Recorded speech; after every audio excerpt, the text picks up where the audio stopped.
Tuhan, Bapak Ibu Saudara, Allah kita adalah Allah yang menyukai ketika kita menaikkan pujian dan penyembahan. Waktu ini adalah waktu yang terbaik untuk kita menyembah dan memuji nama Tuhan dengan segala ucapan syukur yang kita punya. Mari kita bersyukur dengan terbaik bahwa kita punya Allah yang dahsyat. Kami sembah Engkau Tuhan.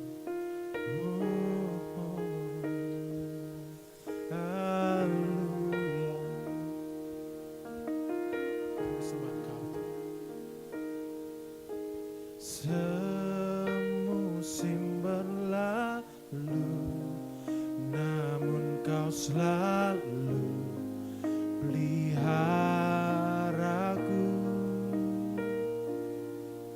Kasih dan setiamu tak pernah layu di hidupku. Lebih luas dari samudra, kebaikan-Mu Bapa takkan habis di hidupku. Lebih tinggi dari cakrawala, tak terbatas kasih-Mu. Sungguh ku bersyukur. Mari kita bersyukur kepada Tuhan kita. Yes. Semusim berlalu, namun Kau selalu peliharaku. Kasih dan setia-Mu, kasih dan setiamu tak pernah layu di hidupku. lebih luas dari samudra, kebaikan-Mu Bapa takkan habis di hidupku. Lebih tinggi dari cakrawala, tak terbatas kasih-Mu. Sungguh ku bersyukur. Lebih luas dari samudra, kebaikan-Mu Bapa takkan habis di hidupku. Lebih tinggi dari cakrawala, tak terbatas kasih-Mu. Sungguh ku bersyukur. Tuhan, di hati kami yang paling dalam Tuhan, kami bersyukur Tuhan bahwa Engkau membawa kami ke dalam segala musim Tuhan. Kami sembah Engkau Tuhan.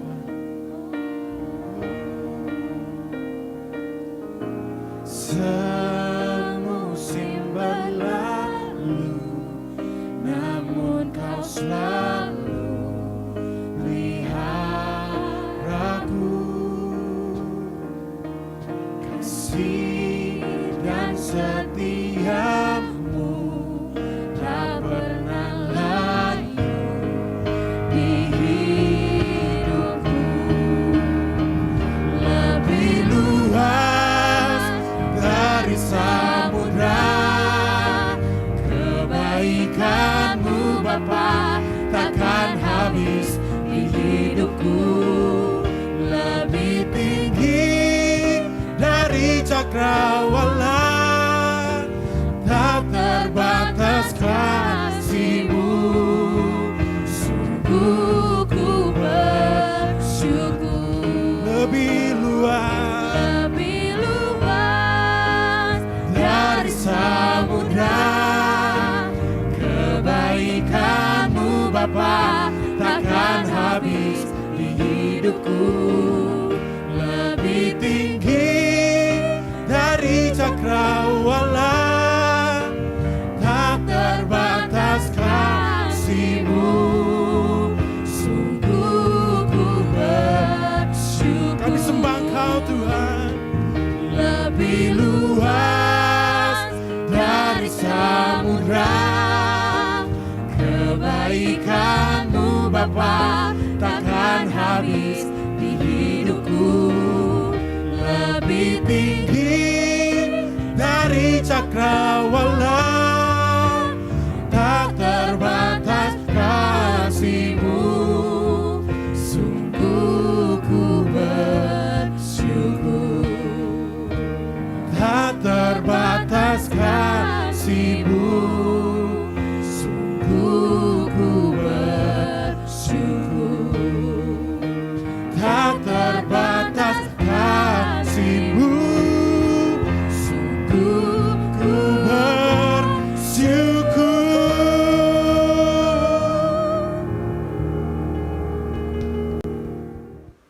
Shalom Elohim, jemaat Every Nation, Morning Star Indonesia dimanapun saudara berada pada saat ini. Saya berdoa kiranya damai sejahtera dari Tuhan kita Yesus Kristus menyertai saudara sekalian. Saudara, pada saat ini kita masih terus berada di dalam situasi yang sulit di mana penyebaran dari virus corona COVID-19 terus melanda.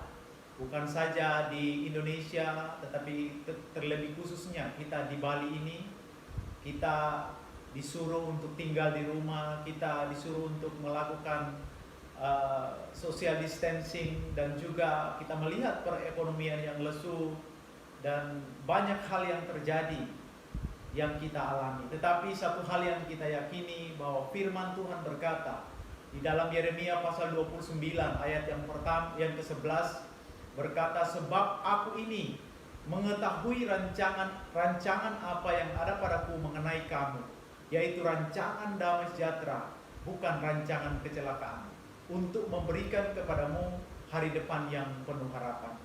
Bapak Ibu yang dikasihi Tuhan, ini adalah cerita di mana bangsa Israel ketika mereka berada dalam situasi yang sulit di Babel, firman Tuhan datang kepada mereka bahwa Tuhan merancangkan bukan rancangan kecelakaan, tetapi rancangan yang membawa masa depan yang penuh harapan dalam kehidupan mereka.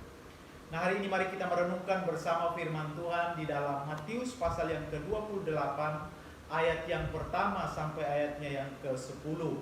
Namun sebelumnya mari kita berdoa. Bapa, kami bersyukur kami masih diberi kesempatan untuk hidup, untuk bernafas sampai pada hari ini, semua karena anugerah dan kasih-Mu dalam Kristus Yesus. Pada hari ini kami merenungkan firman-Mu, biarlah firman ini memberikan kekuatan untuk terus berjalan dalam situasi yang sulit ini. Dalam nama Yesus kami berdoa. Amin.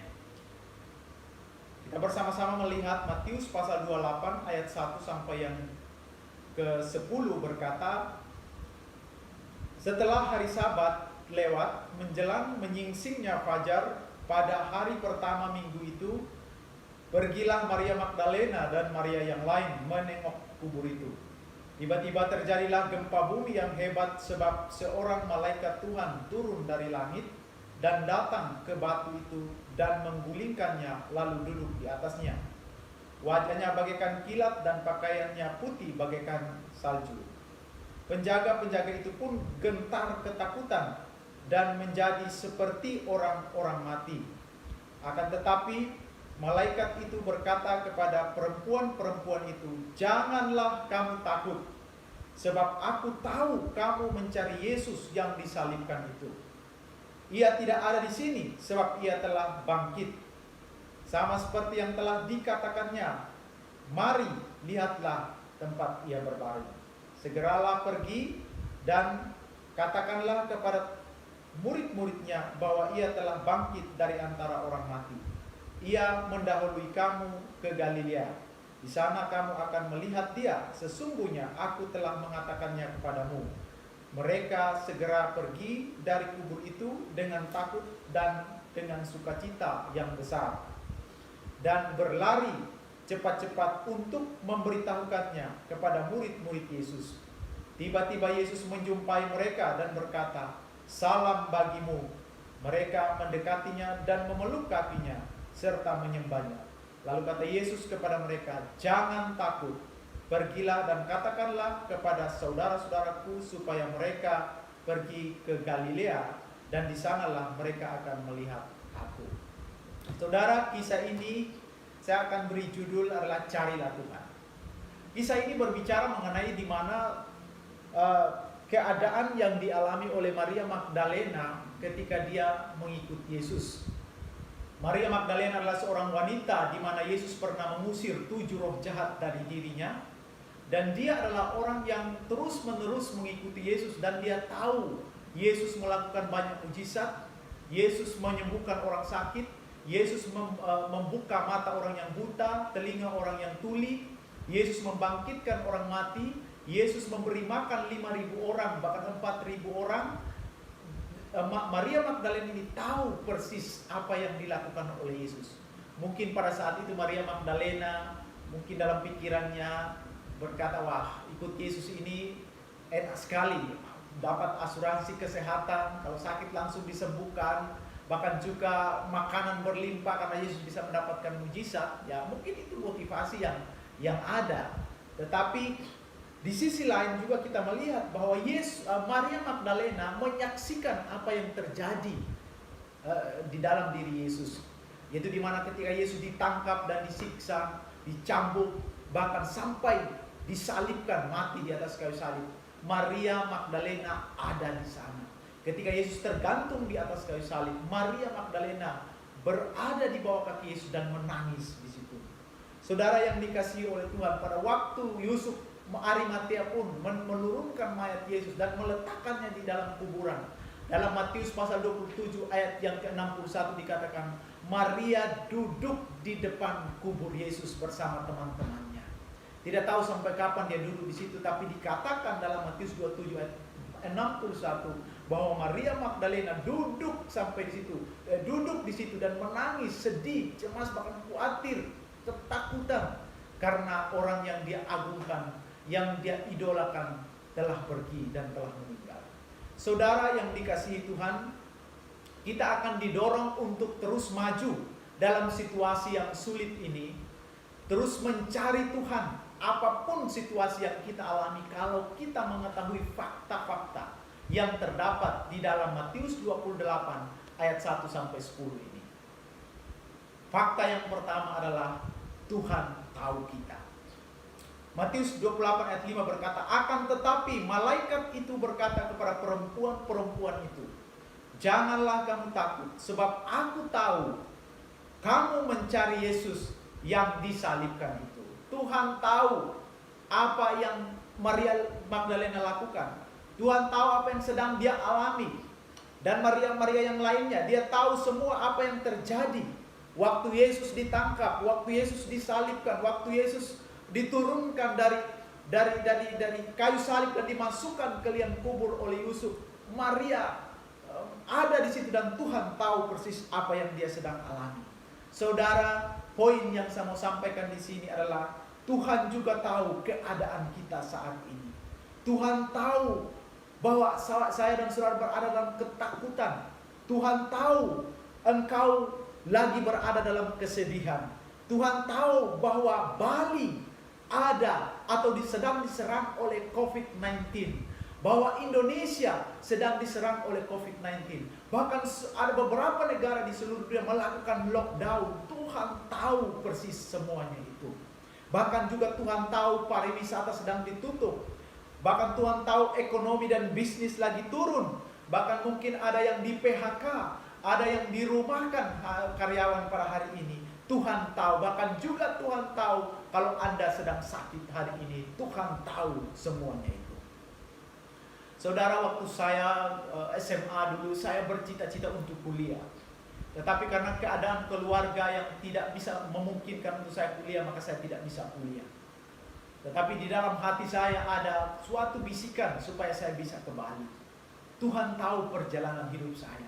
Dua tahun Tuhan memproses saya di sini. Tetapi saya terus menerus melakukan apa yang menyenangkan Tuhan. Saya mau dimuridkan, saya terus ikut doa malam sampai jam 4 pagi. Bahkan juga saya terus mengikuti pengajaran, saya terus rajin ke gereja. Bahkan ketika saya melihat teman saya yang kuliah pergi ke kampus, saya juga ikut di sana. Pergi hanya duduk-duduk dan juga melihat anak-anak yang kuliah. Berharap saya bisa kuliah. Tuhan tahu semuanya itu. Dan tepat 2 tahun Tuhan, apa yang Tuhan lihat di dalam diri saya, Tuhan melakukan perkara yang besar. Saya bisa kuliah dan juga saya bisa lulus dan wisuda, dan saya melayani Tuhan sampai pada hari ini.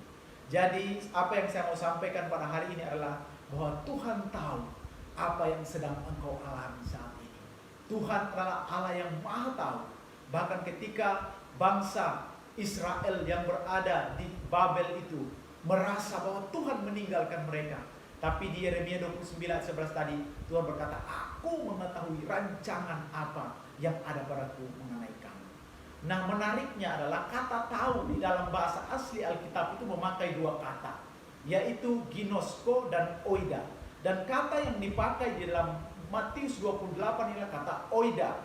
Kalau ginosko itu berbicara mengenai pengetahuan yang berkembang, pengetahuan yang progresif. Artinya saya belajar sehingga saya tahu, itu ginosko. Anak SMP lebih tahu daripada anak SD. Demikian pun juga anak SMA, karena pengetahuannya bertambah. Tetapi kata oida adalah kata yang dipakai untuk mendefinisikan siapa Tuhan, yaitu the fullness of knowledge. Di situ artinya pengetahuan yang komplit, pengetahuan secara keseluruhan. Artinya bahwa Allah itu tahu jalan cerita kehidupan kita. Tuhan tahu kapan virus corona ini akan berhenti, hari apa, jam berapa, menit ke berapa. Tuhan tahu semuanya itu secara persis.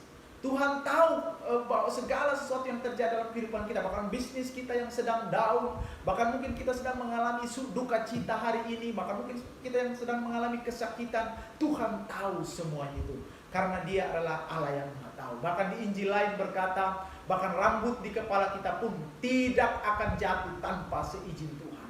Bahkan juga burung pipit tidak akan jatuh mati di tanah tanpa seizin Tuhan. Itulah Allah yang kita sedang sembah. Hal yang kedua, fakta yang kedua, sehingga kita bisa berjalan dengan penuh semangat, didorong untuk bersemangat menjalani kehidupan ini, mencari Tuhan di tengah situasi yang sulit ini, adalah ayat yang ke-6 berkata, Ia tidak ada di sini, sebab Ia telah bangkit sama seperti yang telah dikatakannya. Mari, lihatlah tempat Ia berbaring. Yang kedua adalah Ia telah bangkit. Yesus telah bangkit. Dia tidak ada di kubur. Dia bangkit benar-benaran. Dia hidup. Dia mengalahkan maut. Artinya saya dan saudara menyembah Tuhan yang hidup, menyembah Tuhan yang mengalahkan maut, menyembah Tuhan yang mengalahkan kematian, menyembah Tuhan yang mengalahkan penyakit, menyembah Tuhan yang mengalahkan virus corona itu. Saya percaya ketika Maria Magdalena mengalami situasi yang penuh ketakutan, malaikat Allah sebagai wakil daripada Allah datang dan berkata, jangan takut. Pada hari ini juga pesan Tuhan kepada saudara, jangan takut, karena saudara sedang menyembah Allah yang sudah mengalahkan maut. 1 Korintus berkata, hai maut, di manakah kemenanganmu? Hai maut, di manakah sengatmu? Dan di ayat yang ke-10, Yesus mendatangi muridnya untuk membuktikan bahwa dia sudah bangkit dengan berkata, jangan takut. Saudara, kalau Yesus tidak dibangkitkan, Paulus berkata, sia-sia kepercayaan kita. Kita akan mati dalam ketakutan menghadapi corona ini. Kita akan mati dalam ketakutan menghadapi bisnis kita yang jatuh. Atau kita akan mati menghadapi penyakit yang sedang melandai. Tetapi karena Kristus telah bangkit, telah menang, kita berjalan terus. Kita tetap beriman kepada Dia, karena Dia sudah mengalahkan maut. Ada satu cerita di balik lagu, kalau saudara pernah dengar, adalah It is well with my soul, it is well with my soul. Amanlah jiwaku, amanlah jiwaku. Pada tahun 1800-an hidup seorang yang bernama Horatio Spafford, yang hidup di Chicago, Amerika Serikat. Pada waktu itu dia adalah seorang bisnismen yang begitu kaya raya. Dia adalah pengusaha real estate. Dan terjadi pada tahun sekitar 1873 terjadi kebakaran besar di Chicago yang dikenal sebagai Great Chicago Fire. Dan seluruh bisnisnya menjadi terbakar dan dia langsung bangkrut pada hari itu juga. Tetapi yang menariknya adalah si Horatio ini adalah seorang penatua di dalam gereja yang begitu taat. Dia mendedikasikan hidupnya untuk melayani Tuhan. Tetapi ketika dia mengalami situasi itu, dia tetap berjalan dengan iman. Dia tetap mencari Tuhan. Di tahun berikutnya, dia berencana untuk pergi ke Inggris menghadiri KKR daripada seorang penginjil yang terkenal, yaitu Dr. D.L. Moody. Lalu dia mau bersama-sama dengan istri dan keempat anaknya. Tetapi karena urusan bisnis di kota itu, dia menunda kepergiannya. Lalu dia menyuruh anak istrinya untuk pergi naik kapal laut melewati Samudra Atlantik. 2 minggu ketika mereka berlayar di tengah laut, kapal yang besar itu dihantam oleh badai yang besar dan tenggelamlah kapal itu, dan matilah keempat anak daripada Horatio ini. Tetapi istrinya selamat pada waktu itu. Ketika istrinya mengirimkan telegraf kepada dia, istrinya berkata, aku hidup sendiri. Artinya anaknya sudah mati semua dan aku sendiri yang hidup saat ini. Lalu Horatio ini pergi ke menyusul istrinya di Inggris, dan ketika dia berada di tengah laut di mana kapal itu tenggelam dan anaknya tenggelam di dalamnya, dia menulis sebuah syair lagu, It is well with my soul, it is well with my soul.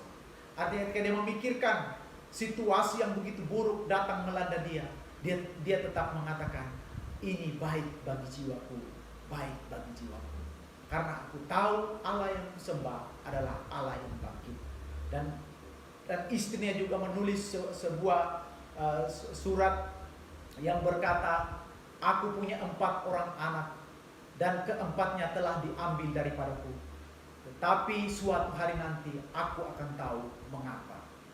Jadi dia berharap bahwa Allah yang dia sembah adalah Allah yang hidup. Itulah sebabnya dia tidak pernah menyerah.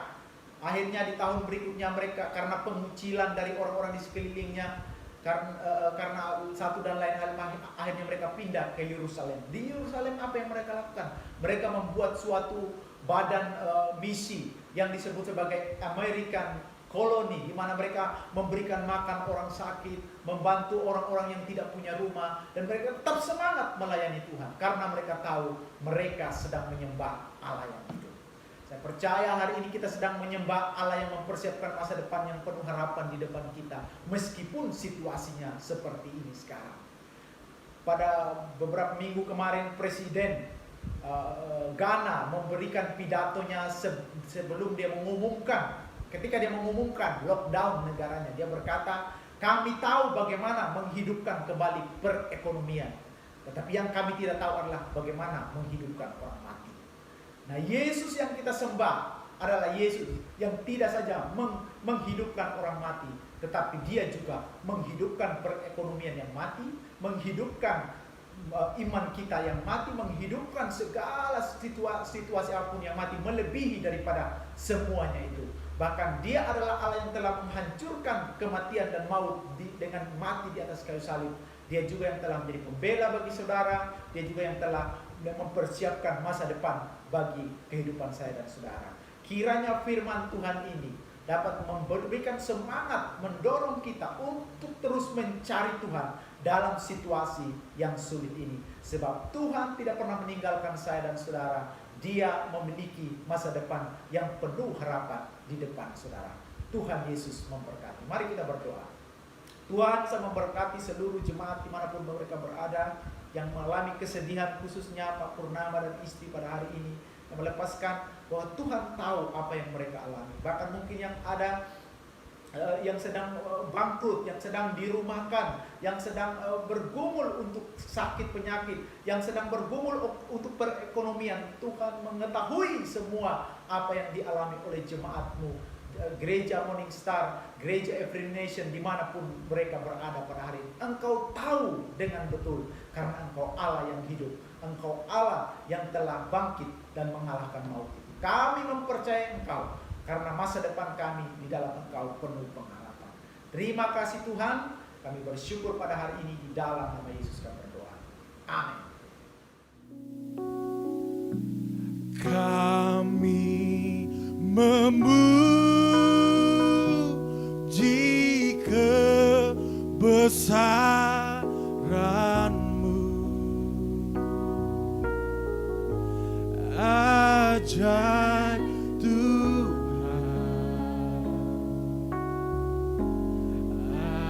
ajaib Tuhan. Kami memuji kebesaran-Mu. Ajaib Tuhan, ajaib Tuhan, kami memuji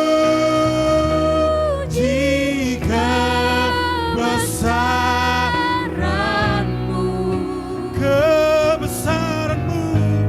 Ajaib Tuhan, Ajaib Tuhan, ajaib Tuhan.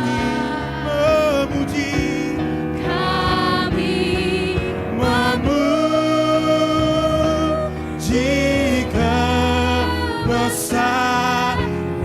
kebesaran-Mu. ajaib Tuhan, ajaib Tuhan. Mari sama-sama kita sembah Allah kita. Kami Memuji kebesaran-Mu, kebesaran-Mu. ajaib Ajaib Tuhan, Tuhan. ajaib Tuhan. Kami sembah, Kami memuji kebesaran-Mu, ajaib Tuhan, ajaib Tuhan, ajaib Tuhan, ajaib